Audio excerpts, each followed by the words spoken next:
जय हिंद। आज हम लोग टीचिंग एप्टीट्यूड के क्लास दूसरे में आए हैं। जैसा कि क्लास वन में हम लोग देखे थे कि टीचिंग क्या होता है, टीचिंग के कॉन्सेप्ट क्या होते हैं, टीचिंग के नेचर, उसके कैरेक्टर्स, प्लस एजुकेशन और टीचिंग में क्या मतलब बेसिक अंतर है, उसके बारे में हम लोग पिछला क्लास में देखे थे। आज के क्लास में हम लोग देखेंगे कि सिलेबस और कैरिकुलम दोनों लगता तो एक ही है, लेकिन दोनों एक नहीं है, उसमें कुछ कुछ अंतर है, उसके बारे में जानेंगे। दूसरा हम लोग जानेंगे कि डायनामिक इन्वायरमेंट क्या होता है। उसके बाद तीसरा हम लोग जानेंगे कि टीचिंग में जो हम लोग पॉलिटिक्स का जो बात करते हैं, पॉलिटिक्स इन्वायरमेंट, वो उसका क्या रोल है, उसके बारे में जानेंगे। मतलब शिक्षा का राजनीतिक वातावरण कैसा होना चाहिए, वो राजनीतिक वातावरण नहीं जो कि पॉलिटिक्स होता है। मतलब एक हम शिक्षा देना चाहते हैं तो उसका एक राजनीतिक वातावरण कैसे तैयार करेंगे, उसमें कौन कौन सी चीजों को बात में ध्यान रखना चाहिए, वो चीज हम जानेंगे। फोर्थ में हम लोग सीखेंगे टीचिंग एक प्रोफेशन है, उसके बारे में। फिफ्थ में हम लोग सीखेंगे कि टीचिंग, इंस्ट्रक्शन और लर्निंग ये क्या होती है, उसके बारे में। और उसके बाद हम लोग सिक्स्थ में सीखेंगे कि टीचिंग एक साइंस है और साथ ही साथ एक आर्ट्स है। और उसके बाद 7 नंबर में हम लोग सीखेंगे, ये हम पिछले क्लास में भी डिस्कस कर चुके हैं, लेकिन इसमें कुछ इंपॉर्टेंट बात थी, उसको मैं इसमें मतलब बताने जा रहा हूँ कि डिफरेंट लेवल ऑफ टीचिंग, जो हमारा 3 लेवल था, उसके बारे में कुछ कुछ पॉइंट छूट गए थे जिसे हमें बताना जरूरी मैंने समझा, वो उसमें आज मैं कवर कर रहा हूँ। तो पहला वाला में क्या है कि पहला में है कि सिलेबस और कैरिकुलम। सिलेबस मतलब पाठ्यक्रम, और पाठ्यचर्या, पाठचर्या और पाठ्यक्रम, ये दोनों ही एक ही जैसा लगता है, लेकिन दोनों अलग है। हम एक आपको उदाहरण के अनुसार समझाते हैं। अगर मैं क्लास ले रहा हूं तो ये एक पाठ्यक्रम है, मतलब सिलेबस है कि ये सिलेबस पढ़ना है, लेकिन इस सिलेबस को कैसे कवर करना है, उस सिलेबस में हमें क्या पढ़ाना है, मतलब कैसे कंप्लीट करना है, कैसे किस तरह से समझाया जाए, क्या स्ट्रैटेजी अपनाया जाए कि टाइम लिमिट में वो कंप्लीट हो जाए, तो उसी को बोलते हैं कैरिकुलम। हो सकता है कि एक कोई भी इंस्टीट्यूशन में कैरिकुलम एक होगा, लेकिन कैरिकुलम, हाँ, कैरिकुलम सभी के लिए एक जैसा होगा। हो सकता है किसी भी इंस्टीट्यूशन, मान लीजिए कोई स्कूल है, तो उस स्कूल में कैरिकुलम एक जैसा हो सकता है, मतलब हर एक टीचर का कैरिकुलम एक होगा, लेकिन सिलेबस अलग अलग हो सकता है, सब्जेक्ट वाइज सिलेबस अलग हो सकता है, लेकिन उस स्कूल का कैरिकुलम कि ये पढ़ाने की स्ट्रैटेजी है, ये पढ़ाने का तरीका है, वो आपका अलग, मतलब ये पढ़ाने जो कैरिकुलम होगा वो एक होगा। आपको सिलेबस कैसे कंप्लीट करना है, उसकी सारी रूपरेखा आपको कैरिकुलम में दिया जाता है कि आपको इतने समय में ये टर्म तक ये चैप्टर कर लेना है, इस चैप्टर के लिए इतना नोट्स बनवा लेना है, ये सारे जो है वो कैरिकुलम में आता है। तो कैरिकुलम मतलब हो गया कि एक नियमावली कह सकते हैं, और सिलेबस जो है वो पाठ्यक्रम में विषय वस्तु पे बनाया जाता है। तो सिलेबस जो हमारा है वो एक दस्तावेज है, दस्तावेज है जिसमें अध्ययन और अध्ययन के परिभाषित और निर्धारित रूपरेखा माना जाता, मतलब उसमें निर्धारित रूपरेखा, अध्ययन को परिभाषित करना और अध्ययन कैसे कराना, वो सारे उसमें रेखांकित होते हैं। शिक्षक सिलेबस को कैसे पूरा करेगा या उसकी योजना क्या होगी, नियोजित योजना जो प्लानिंग है, वो एक संस्था में होती है जिसे हम पाठचर्या कहते हैं, जिसे हम कैरिकुलम कहते हैं। यह टीचिंग स्टाफ के लिए ही उपयोगी होता है। ये टीचिंग स्टाफ, वहाँ के टीचिंग स्टाफ इस चीज को, मतलब कैरिकुलम को वो जानते हैं कि वो कैसे इन सभी सिलेबस को कंप्लीट करना है और ड्यूरिंग द टाइम, तो वो कैरिकुलम टीचर्स के लिए ही तैयार किए जाते हैं। अब हम लोग सिलेबस और कैरिकुलम के बारे में समझते हैं। सिलेबस जो होता है नेचर के रूप में ये डिस्क्रिप्टिव होता है, वर्णनात्मक होता है, लेकिन ये इंस्ट्रक्टिव होता है। ये टीचर्स को इंस्ट्रक्शन दिया जाता है कि आपको इस तरह से सिलेबस कंप्लीट करना है या इस तरह से कैरिकुलम को फॉलो करना है, ताकि जो स्कूल का सिलेबस है, जो स्कूल का विषय वस्तु है, वो समय पे कंप्लीट हो जाए। तो ये इंस्ट्रक्टिव होता है और ये डिस्क्रिप्टिव होता है, विषय वस्तु के लिए ही तैयार किया जाता है, जबकि यह कोर्स कंप्लीट करने के लिए तैयार किया जाता है। फिर कहता है ये संकुचित होता है, जो सिलेबस होता है वो नैरो होता है, लेकिन कैरिकुलम जो होता है वो वाइड होता है, विस्तृत होता है।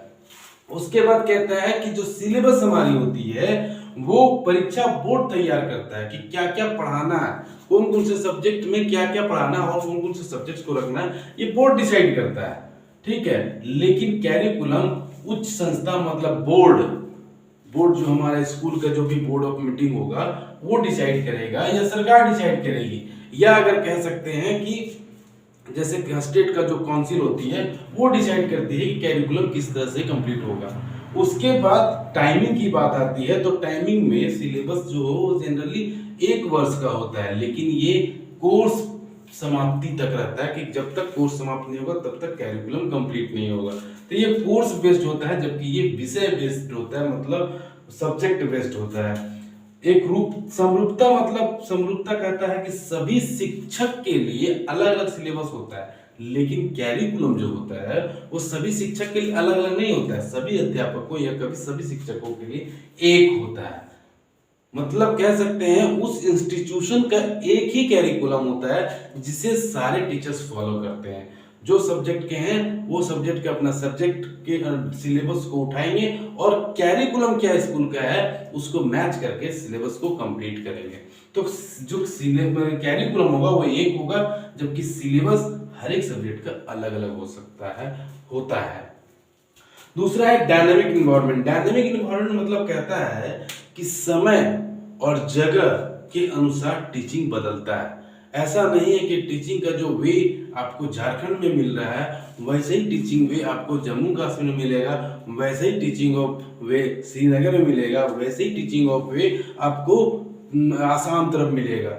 मतलब ऐसा नहीं है जैसा इधर है वैसा ही वैसे उधर होगा, एक जैसा नहीं है, मतलब ये डिफरेंट है, एक कुछ बदलाव है उसमें, कुछ यूनिकनेस है, जिससे हम डायनामिक इन्वायरमेंट कहते हैं। मतलब कहता है शिक्षण समय और स्थान के अनुरूप में बदलता है, प्लस इसके प्रभाव करने वाले जो राजनीतिक, आर्थिक, मनोवैज्ञानिक, सामाजिक, सांस्कृतिक और तकनीकी कारक हो सकते हैं। जो भी इसमें बदलाव होता है वो इन कारणों से हो सकता है राजनीतिक बदलाव, हो सकता है आर्थिक बदलाव, हो सकता है मानव मनोवैज्ञानिक हो सकता है सामाजिक हो, सांस्कृतिक हो और तकनीकी, किसी भी तरह से मतलब उसको प्रभावित करता है वो, मतलब उस जगह उसका कारक बनता है जो कि उस एक मतलब शिक्षा को प्रभावित करता है, एक तरह से कह सकते हैं डायनामिक करता है, चेंज करता है।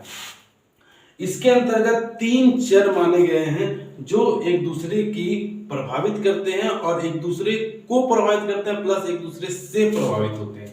ऐसा नहीं है कि इंडिपेंडेंट जो है वो डिपेंडेंट को प्रभावित करेगा, डिपेंडेंट जो है वो इंडिपेंडेंट को प्रभावित करेगा, इंडिपेंडेंट जो है वो इंटरवेनिंग को प्रभावित करेगा। मतलब ये तीनों आपस में प्रभाव भी डालते हैं और तीनों इसमें कहा जाता है डायनामिक इन्वायरमेंट में 3 प्रमुख आपका वेरिएबल्स है, 3 प्रमुख चर हैं जो एक दूसरे को प्रभावित भी करते हैं और एक दूसरे से प्रभावित भी होते हैं। मतलब एक दूसरे को प्रभाव भी डालते हैं और आपस में प्रभावित होते भी हैं। जिसमें से 3 चर हैं, एक है इंडिपेंडेंट वेरिएबल, दूसरा है डिपेंडेंट वेरिएबल और तीसरा है इंटरवेनिंग वेरिएबल। जैसे कि डिपेंडेंट वेरिएबल जो होता है वो इंडिपेंडेंट को भी प्रभावित कर सकता है, इंडिपेंडेंट डिपेंडेंट को भी कर सकता है। प्लस है कि आपका डिपेंडेंट जो है वो इंटरवेनिंग को भी प्रभावित कर सकता है, इंटरवेनिंग जो है वो डिपेंडेंट को भी प्रभावित कर सकता है। ये इन मतलब वेरिएबल्स का मतलब एक तरह से कह सकते हैं प्रभाव डालने का तरीका है। जो हमारा इंडिपेंडेंट वेरिएबल्स होता है वो टोटली टीचर बेस पे होता है। टीचर इस पे मतलब मेन जो एलिमेंट होता है वो टीचर होता है, और जो डिपेंडेंट वेरिएबल होता है वो छात्र होते हैं। छात्र उस पे मतलब टीचिंग पे मतलब जो टीचिंग का तरीका होता है उसमें आपका जो डिपेंडेंट वेरिएबल जो तरह से कह सकते हैं जो आश्रित होते हैं वो छात्र ही होते हैं। और जो इंटरवेनिंग है वो आपका जो स्टडी मटेरियल है, जैसे स्टडी मटेरियल जो हमारा है, उस सुविधाएं जो है, विधि जो है, टेक्नोलॉजी है, वो हमारा इंटरवेनिंग वेरिएबल के अंतर्गत आता है। मतलब शिक्षक, छात्र और उसके जो सिखाने की जो विषय वस्तु सामग्री है, इन सभी को मिला करके ही डायनामिक इन्वायरमेंट तैयार होता है और उससे ही एक दूसरे से प्रभावित होते हैं। हो सकता है मतलब कि दूसरे देशों में या दूसरे जगह पे ये शिक्षा वस्तु अलग हो, विधि अलग हो, टेक्नोलॉजी अलग हो, लेकिन किसी दूसरे जगह पे ये सभी भी अलग हो सकते हैं। शिक्षक भी वहाँ का जो वहाँ का एनवायरनमेंट होगा उस तरह से वो शिक्षक भी वहाँ तैयार होंगे और स्टूडेंट भी उसी टाइप के होंगे। मतलब इन तीनों के माध्यम से ही डायनामिक एनवायरनमेंट तैयार होता है और एक दूसरे को प्रभावित भी करते हैं। उसके बाद कहता है जो ये शिक्षण जो हमारा चर है, जो हमारा वेरिएबल्स हैं, उनके कुछ विभिन्न कार्य भी हैं। क्या कार्य है भाई? एक है डायग्नोस्टिक फंक्शन। डायग्नोस्टिक फंक्शन मतलब कहता है कि हर एक क्लास में एक जो स्टूडेंट होता है उसमें एक अपनी क्वालिटी होती है, तो उस क्वालिटी के अनुसार से टीचर्स उसकी आकलन करता है कि वो कैसा है, ठीक है, उनकी कमियां, उनकी अच्छाई को ऑब्जर्व करता है और जो वो आइडेंटिफाई करता है उसमें जैसे जो बच्चे कमजोर हैं उसका निदान करने का काम डायग्नोस्टिक फंक्शन में होता है। दूसरा कहता है प्रिस्क्रिप्टिव फंक्शन। प्रिस्क्रिप्टिव फंक्शन में ये इसमें वो ध्यान रखता है कि कौन बच्चा का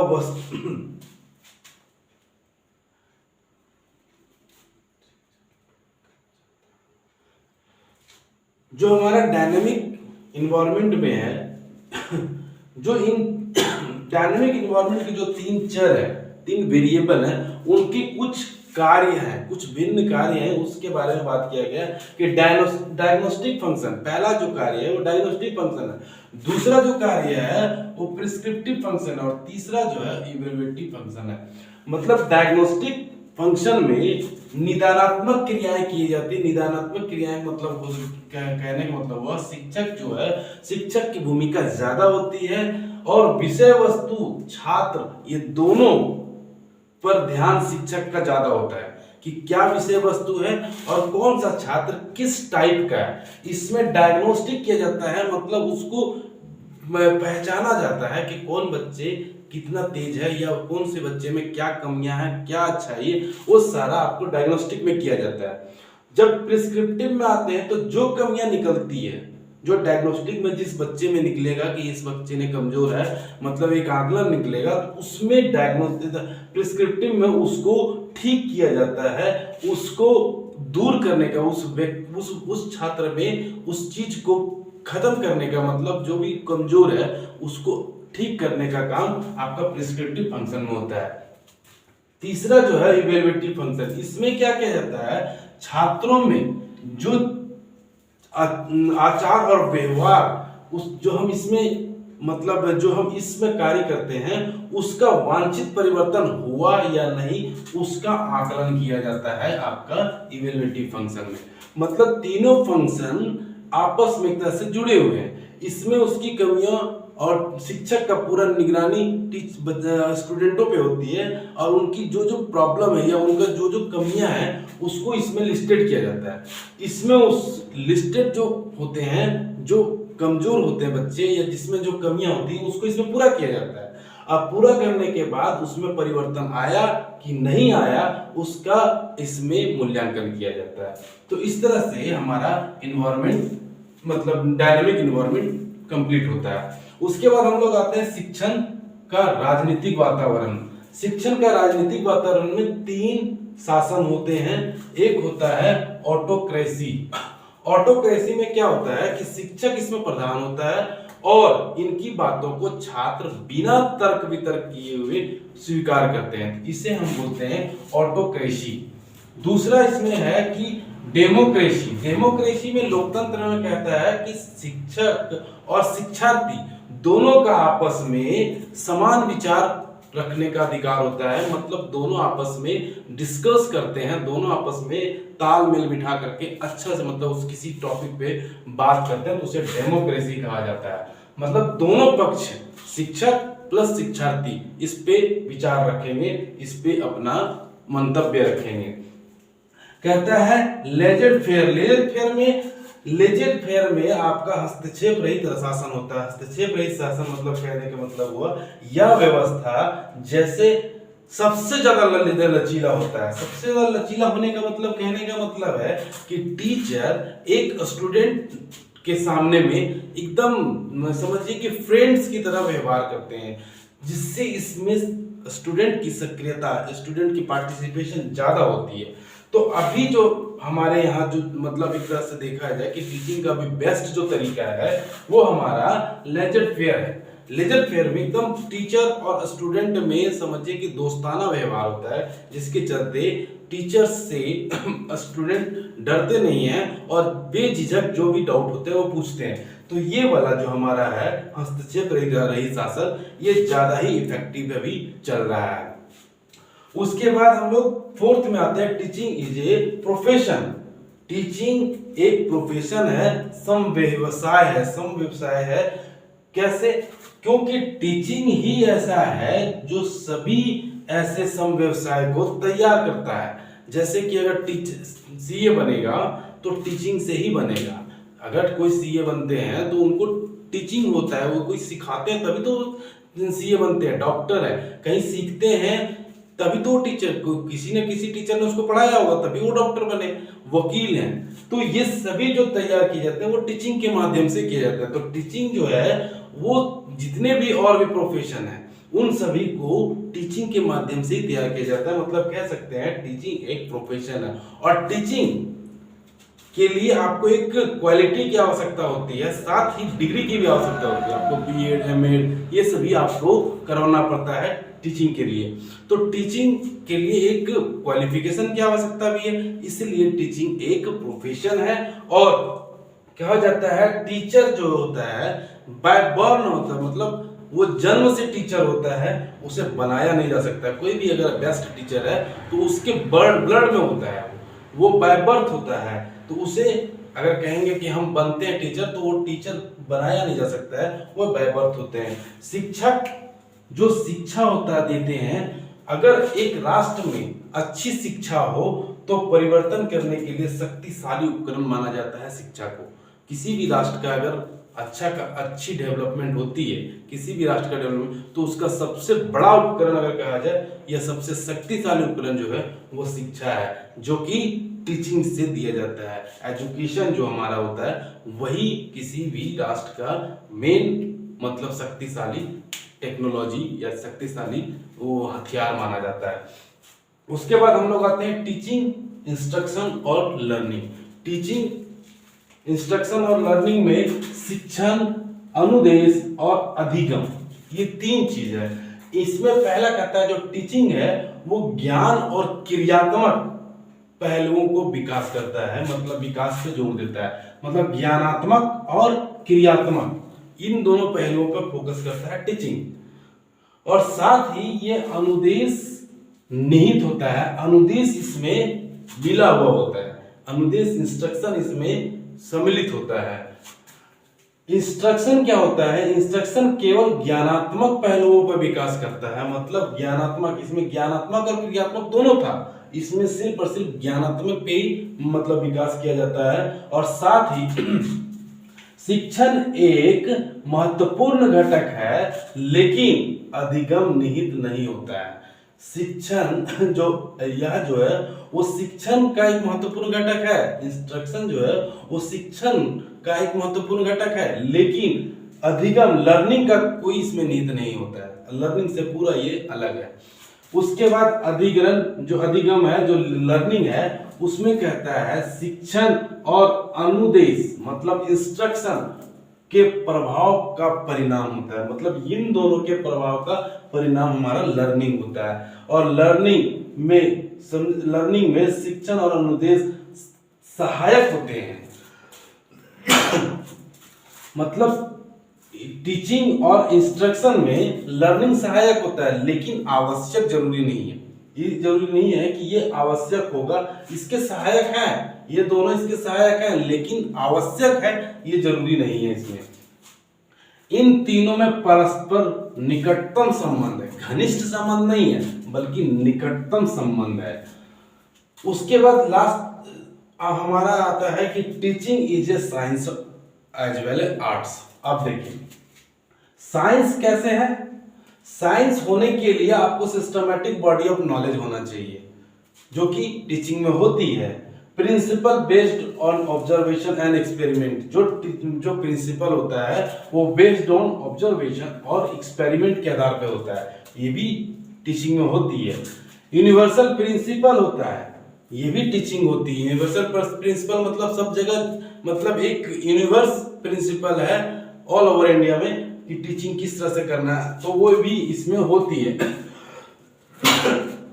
कहता है cause and effect of relationship, ये भी होती है। काउज एंड रिलेशनशिप ऑफ, ये आपका cause and effect of relationship, ये भी होता है आपका टीचिंग में।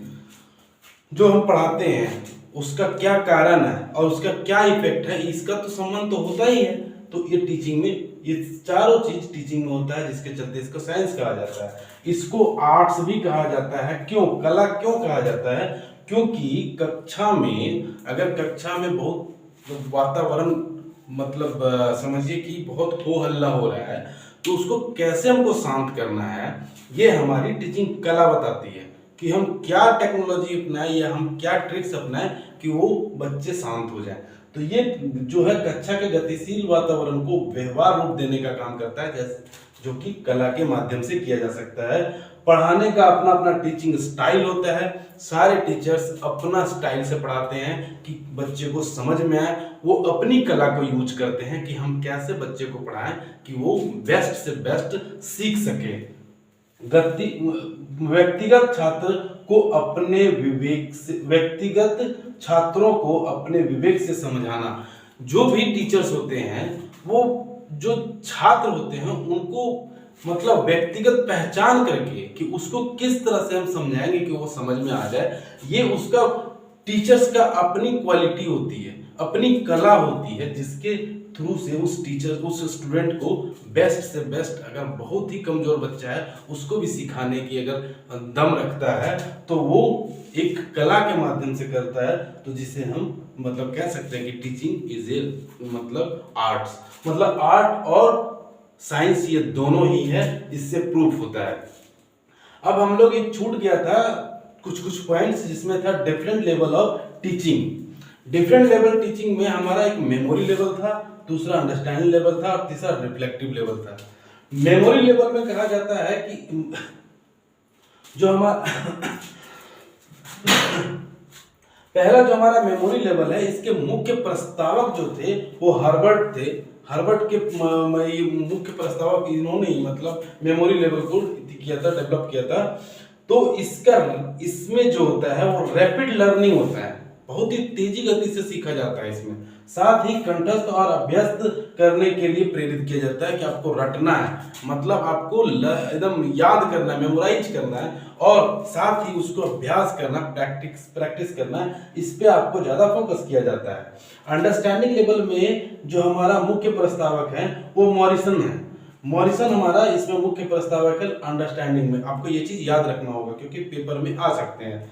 और इसमें विषय की दक्षता प्राप्त करने एवं सामान्यकरण मतलब जनरलाइजेशन में की क्षमता में ज्यादा विकास किया जाता है। मतलब कोई भी मतलब टॉपिक्स हैं उसके दक्षता और उसकी जनरलाइजेशन, कैसे उसको जनरल किया जाए, कैसे उनको मतलब एक तरह से इक्वलाइजेशन किया जाए, वो चीज इसमें ज्यादा फोकस किया जाता है। जैसे कि इसमें किस टाइप का क्वेश्चंस होते हैं कि इजी टाइप ऑफ क्वेश्चंस होता है, शॉर्ट टाइप क्वेश्चन होता है, एमसीक्यू होता है, ऑब्जेक्टिव टाइप क्वेश्चन, तो वो अंडरस्टैंडिंग लेवल में होता है। रिफ्लेक्टिव लेवल जो होता है, इसके जो मुख्य प्रस्तावक थे वो हंट थे। अब इसके जो मुख्य प्रस्ताव हंट है वह यह शिक्षक के उच्च स्तर है। रिफ्लेक्टिंग में शिक्षा का सबसे उच्च स्तर माना जाता है। क्यों? क्योंकि इसका जो आधार होता है ये दोनों होता है, मेमोरी प्लस अंडरस्टैंडिंग, और इसमें ज्यादातर जो हमारा होता है दृष्टि प्रॉब्लम ओरिएंटेड होता है। प्रॉब्लम से संबंधित जो भी शिक्षा होगा वो बहुत ही बेहतर होता है। तो ये प्रॉब्लम ओरिएंटेड हमारा दृष्टिकोण देता है रिफ्लेक्टिव में। और कक्षा का वातावरण ओपन कक्षा का वातावरण ओपन एवं इंडिपेंडेंट, मुक्त एवं स्वतंत्र होता है। इसमें कक्षा का जो वातावरण होता है एकदम ओपन होता है और इंडिपेंडेंट होता है, क्योंकि दोनों का इंटरेक्शन जरूरी है। और इसमें इसलिए ये रिफ्लेक्टिव जो हमारा लेवल है वो ज़्यादा इफेक्टिव है, ज़्यादा ही मतलब बेहतर माना जाता है। तो इस तरह से आज का क्लास जो हम लोग हैं वो कंप्लीट किए हैं कि आज में हम लोग 7 चीज को कवर किए, जिसमें से सिलेबस कैरिकुलम के बारे में समझे, उसके बाद डायनेमिक इन्वायरमेंट के बारे में समझे, उसके बाद आपका शिक्षा के राजनीतिक वातावरण के बारे में समझे, उसके बाद टीचिंग इज ए प्रोफेशन उसके बारे में, टीचिंग इंस्ट्रक्शन लर्निंग इसको सीखे, और teaching and is a science as well as art उसको भी सीखे, और डिफरेंट लेवल ऑफ टीचिंग के कुछ मेन पॉइंट थे उसको सीखे। तो आज हम लोग इतना सारा देखें, आप लोग इस सभी का एक नोट्स जरूर बनाते रहिएगा, तभी आपको समझ में आएगा। सभी चीज को अगर हम थॉरली सुनेंगे तो थोड़ा देर के बाद वो निकल जाएगा। तो आप इस सबका नोट्स बनाइए, नोट्स नहीं बनाएंगे तो आपको दिक्कत हो सकती है। तो आप सुनिए भी, समझिए भी, और साथ में अपना एक नोट डाउन करने वाला एक नोटबुक रखिए, उसमें आप नोट करते जाइए और बेहतर नोट्स बनाएंगे तो ही आपको एग्जाम के समय रिवीजन करने में मजा आएगा, और तभी पेपर में मेन बातों को क्लिक कर पाएंगे। तो आज के लिए इतना ही, फिर एक वीडियो के साथ आएंगे। साथ ही हमारे चैनल को लाइक और सब्सक्राइब जरूर कर लें और बेल आइकन